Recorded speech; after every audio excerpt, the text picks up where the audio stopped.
તો ગાંધીનગરના રાયસણ વિસ્તારમાં આવેલા બિઝનેસ પાર્કના બેઝમેન્ટમાં પાર્ક કરેલી બંધ કારમાંથી એક યુવક અને યુવતી મળી આવ્યા હોવાની ઘટના સામે આવી છે। ઘટના બાદ સ્થાનિકોમાં વિવિધ ચર્ચાઓ શરૂ થઈ છે।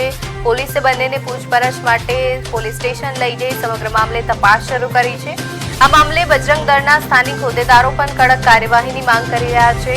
જો કે યુવક અંગે ચાલી રહેલી વિવિધ ચર્ચાઓની સત્તાવાર પુષ્ટિ પોલીસ દ્વારા કરવામાં નથી આવી। तपास पूर्ण थया बाद ज વધુ વિગતો સ્પષ્ટ થશે।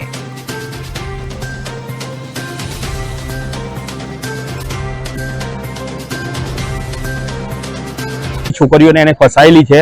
આ રીતના આ લોકો હિન્દુ દીકરીઓને લવ જેહાદમાં ફસાઈ અને ધર્માંતરણનું કાર્ય કરતા હોય છે। પોલીસ દ્વારા કડક કાર્યવાહી કરવામાં આવશે।